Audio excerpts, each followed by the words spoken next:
Olá, sejam bem-vindos a mais uma videoaula sobre a Lei de Responsabilidade Fiscal. Na aula de hoje, nosso último capítulo 4, iremos estudar sobre crédito público, dívida pública, operações de crédito, restos a pagar, assim como algumas vedações, entre outros. Bom, primeiramente, vamos estudar sobre créditos públicos. O que são os créditos públicos? Trata-se da faculdade que o Estado possui para obter recursos mediante empréstimos, mediante operações de créditos. Bom, adentrando nos créditos públicos, nós temos algumas classificações. Classificação quanto à natureza, ele será um contrato de direito público. E por que isso? Porque neste caso nós temos algumas prerrogativas por parte da administração, por parte dos entes. E essas prerrogativas, elas aparecem quando nós temos, por exemplo, uma rescisão unilateral, por meio de um resgate antecipado. Então, isso difere do direito financeiro, onde os particulares eles estão uma certa igualdade de direitos. Neste caso, nós temos uma prerrogativa por parte da administração. Bom, quanto à origem, ele pode ser interno ou externo. Quanto à forma, pode ser crédito público compulsório ou voluntário. Em regra, os créditos públicos eles são obtidos por operações de crédito, por empréstimos. E esses empréstimos eles partem da vontade dos participantes da operação. Então, eles são voluntários. Mas existem os créditos públicos compulsórios, que são instituídos pela União por meio de uma lei complementar em casos de despesas como calamidade, uma situação de urgência e investimentos onde há uma urgência e um interesse nacional. Nesses casos, admitem a forma compulsória. E por fim, ainda sobre os créditos compulsórios, eles são receitas de capital, mais especificamente operações de créditos. E são chamados também de impróprios. Por quê? Porque eles não seguem esse padrão voluntário, por isso são impróprios. Partem de uma obrigação e não de uma vontade entre ambos. Quanto às fases, é importante nessa parte nós entendermos que compete ao Ministério da Fazenda verificar o cumprimento dos limites e condições das operações de crédito. Então, o Ministério da Fazenda ele tem um papel de supervisor. O que nós podemos analisar aqui? Vamos estudar aqui um esquema. Esse assunto ele está contido no artigo 32 da LRF. No caso, nós temos a contratação das operações de crédito. Como ela é feita? Bom, aqui nós temos um ente que ele está interessado no crédito público, representado por este rapaz. Só que para que ele conquiste esses créditos públicos, ele deve atender algumas condições. Quais condições são essas? São as condições estabelecidas no artigo 32. A exemplo, a existência de prévia e expressa autorização para a contratação no texto da lei orçamentária, em créditos adicionais ou lei específica. Então, necessita de uma autorização. 2. Inclusão no orçamento ou em créditos adicionais dos recursos provenientes da operação, exceto nos casos de operações por antecipação de receita orçamentária, ARO. Então, eles devem estar inclusos no orçamento ou então serem créditos adicionais. Observância dos limites e condições fixadas pelo Senado Federal, assim como a autorização específica do Senado Federal, quando se tratar de operação de crédito externo. Note que aqui o Senado Federal ele possui um papel importantíssimo, porque ele é quem vai definir os limites globais com relação às operações de créditos, assim como dívida pública, consolidada, entre outros, e também em operações de crédito externo.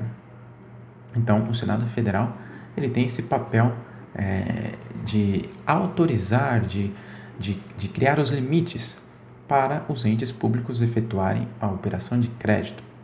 5. A regra de ouro. Regra de ouro, conforme você pode estudar nas aulas anteriores, nas aulas de Lei 4.320. Regra de ouro é quando nós temos que as operações de crédito elas não podem ultrapassar as despesas de capital. Basicamente é isso. E temos outras situações também definidas em outras leis, em outras resoluções. Bom, continuando, nós temos que os créditos públicos, os entes, eles devem fornecer também uma garantia ao credor. Então, quais são essas garantias que a lei define? Primeiro, a devolução do dinheiro em caso do não cumprimento das obrigações. Segundo, a proteção contra a desvalorização da moeda. Esses dispositivos, eles trazem segurança ao contratado. Além disso, para que se possa extinguir as dívidas públicas oriundas, provenientes do crédito público, a extinção ela pode ser feita ou por amortização, que é quando você faz pagamentos sucessivos, ou seja, quando você tem várias parcelas, você recebe um dinheiro, um empréstimo, e você vai pagando em várias parcelas. Você paga, no caso da amortização, o principal da dívida. O que seria isso? Seria, por exemplo, se você emprestou R$10, você vai pagando ao longo dos meses ou semanas, conforme você estabeleceu junto ao credor, você paga esses R$10 parcelados, subtraindo os juros, que são pagos à parte, são os encargos. Bom, essa é uma forma de extinguir. Conversão é quando nós temos alteração das condições estabelecidas anteriormente. O ente realiza uma alteração das condições junto ao credor e isso vai funcionar como uma troca. Por exemplo, o pagamento pode ser feito em um prazo maior e os juros ele pode ser ou alterado, diminuído, isso conforme o que foi acordado. Compensação, que é um encontro de contas. Basicamente, esse encontro de contas é assim: você deve R$10 para mim e eu devo R$10 para você. Não há necessidade de eu te pagar R$10, porque você me deve R$10. Então, isso é recíproco. Então, as nossas dívidas são sanadas, canceladas, porque estamos equilibrados.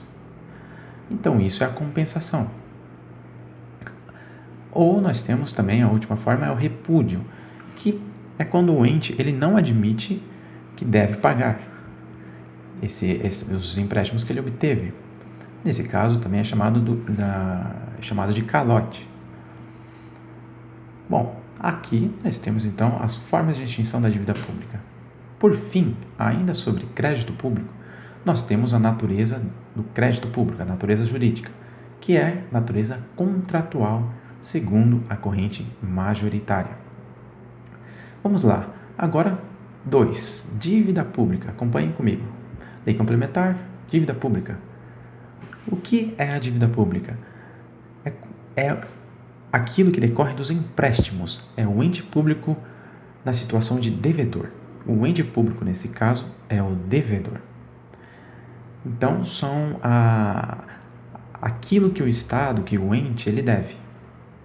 Isso é diferente de dívida ativa, porque a dívida ativa é o Estado, o ente, ele está na posição do credor, ele está na posição daquele que vai receber o recurso. Ele emprestou o dinheiro e ele tem que receber esse recurso. E isso é chamado de dívida ativa. Vamos lá, dívida pública, classificações quanto à origem. Pode ser interna, aqui no Brasil, dentro do Brasil, ou externa, dívida com os outros países, dívida com o FMI. Bom, um adendo que eu faço é que a União pode intervir nos estados ou no Distrito Federal na situação onde eles não pagam suas dívidas por mais de 2 anos consecutivos. Então, se o Estado ou o Distrito Federal não pagar sua dívida pública por mais de 2 anos consecutivos, então a União ela pode intervir nestes entes federativos. Continuando, prazo. Quanto ao prazo, aqui é um ponto interessantíssimo. É importante agora a sua atenção. Vamos lá, isso aqui cai muito em prova. Quanto ao prazo, longo prazo ou curto prazo? Aqui nós temos o seguinte. No longo prazo, nós temos a dívida fundada, ou também chamada de dívida consolidada. Neste outro caso, nós temos a dívida flutuante. Qual a diferença? Vamos primeiro na dívida consolidada. A dívida consolidada, ela depende de autorização. Ela depende de autorização orçamentária.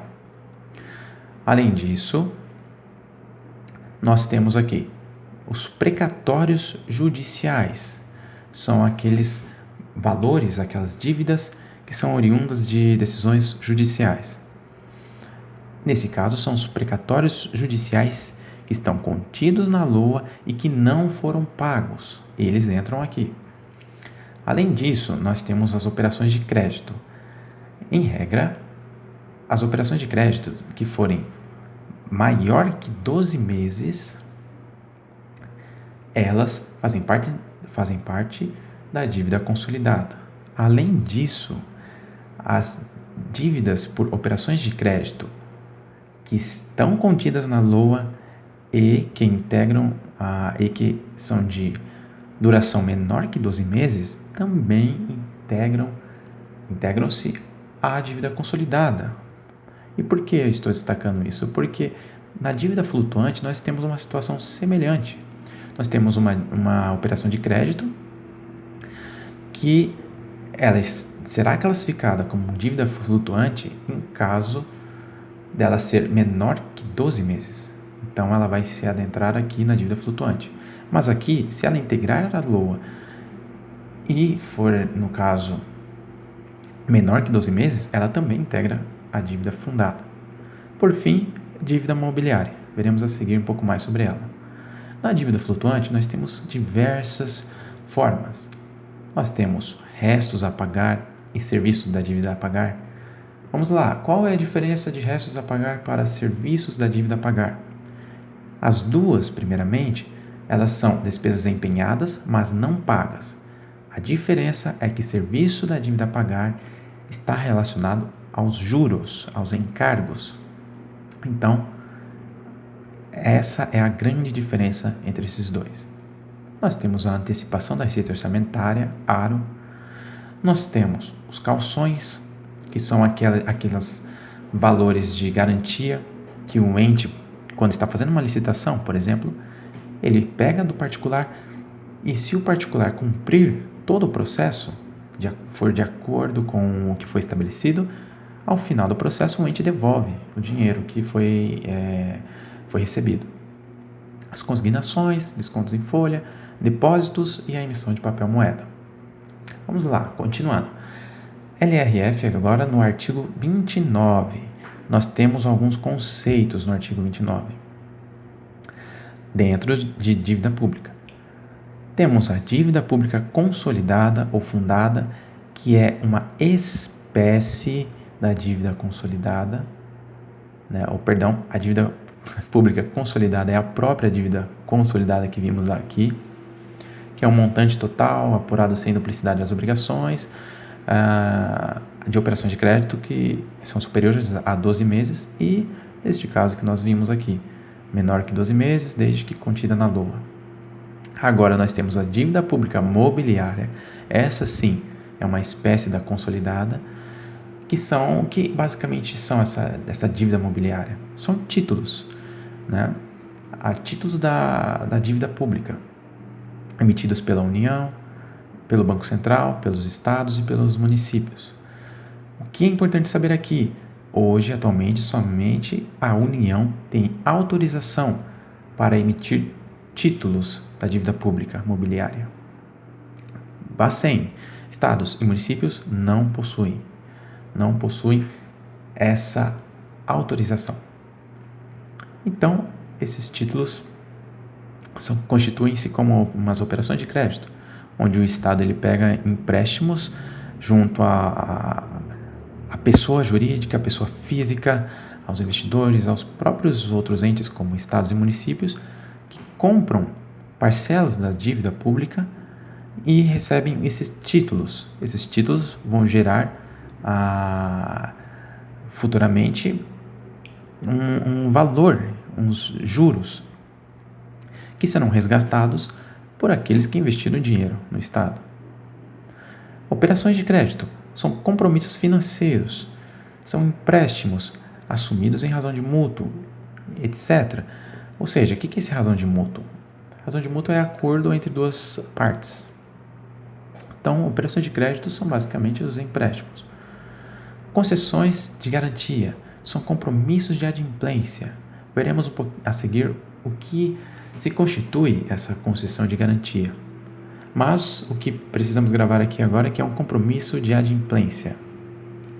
E que compromisso é esse?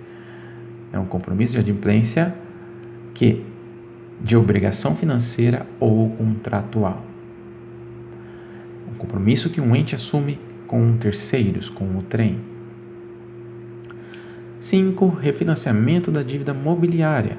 Nós temos, neste caso, a emissão de títulos para pagamento do principal da dívida, mais a atualização monetária. Então, podemos observar que a dívida ela vai acompanhando também a política monetária do país, o que vai acontecendo na economia, na situação do país.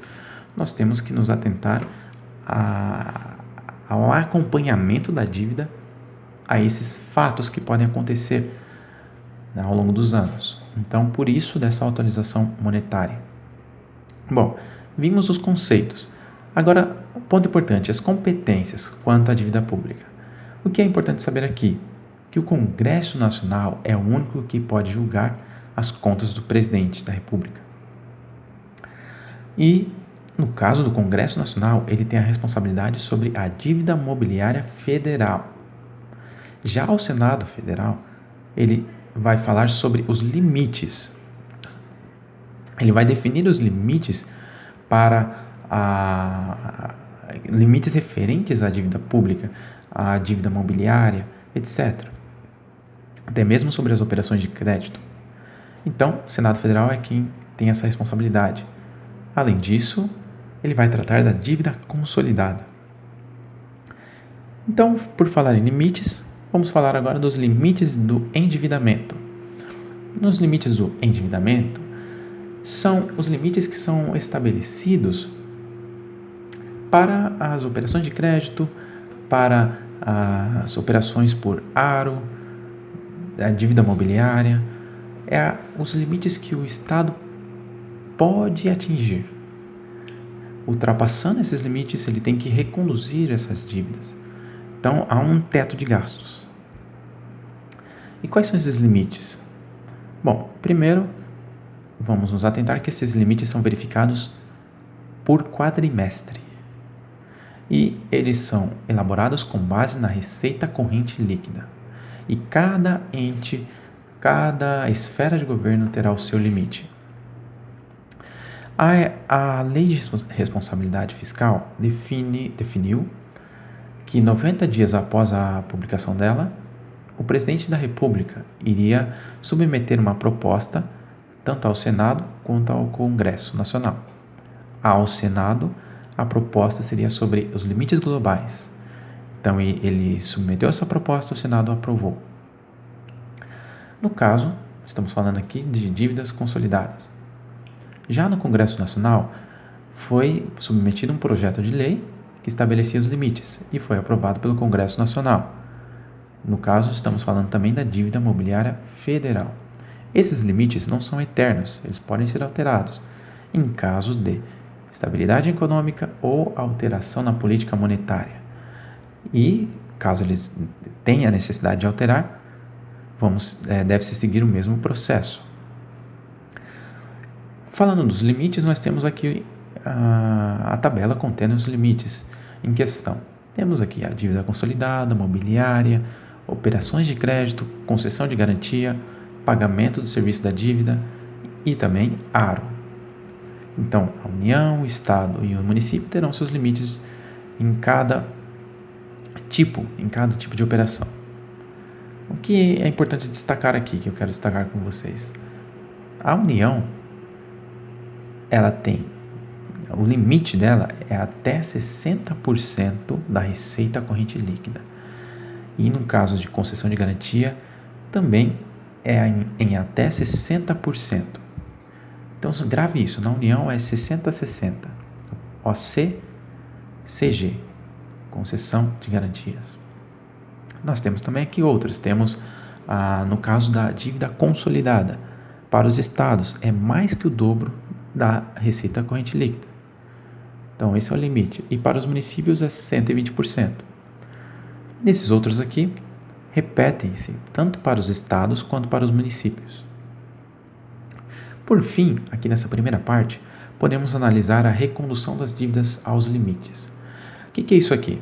É quando se ultrapassa, quando o ente ele tem um gasto tão grande sobre dívida consolidada ou mobiliária, e ele ultrapassa esses limites. Ultrapassando esses limites, deverá ser feita a recondução. Não pode ficar devendo. Você tem que voltar e estabilizar suas dívidas. É isso que o Estado vai fazer. Então, a LRF define que se a dívida ultrapassar respectivo limite ao final de um quadrimestre, deverá ser reconduzida até o término dos 3 subsequentes, reduzindo o excedente em pelo menos 25% no primeiro. Bom, o que é isso aqui? Eu fiz um esquema aqui para a gente entender melhor. Bom, imagine que você está no ano de 2021. E aí, nós temos aqui a seguinte situação.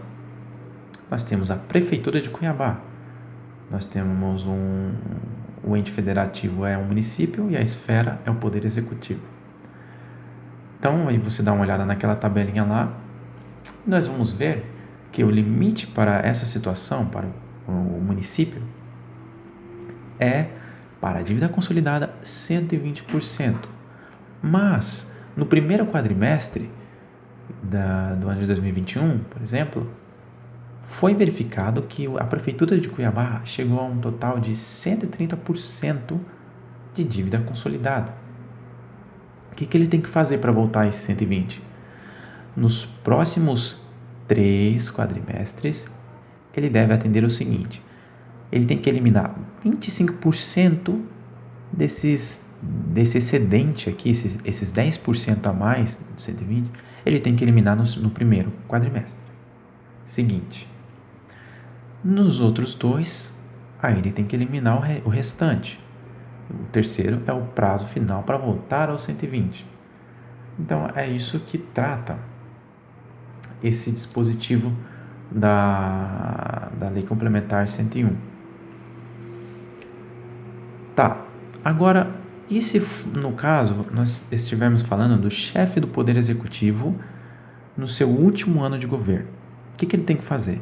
Se ele ultrapassar os limites, ele deverá ser feita uma aplicação imediata dessa regra, certo? Além disso, existem 3 situações onde esses prazos, eles também não serão esses do quadrimestre. Não será essa regrinha que nós vimos. Primeiro é o caso da suspensão. Suspensão será feita, a suspensão dos prazos ocorrerá em caso de calamidade. A duplicação é uma situação onde o PIB está muito abaixo, próximo do 1%. Grave isso. Se falou em PIB, você pode marcar na sua prova que é duplicação. Os prazos serão duplicados. Então, isso aqui vai ser o dobro, duplicado. E a ampliação é no caso de uma alteração na política monetária. Aqui, o prazo ele será aumentado em até 4 quadrimestres. Bom,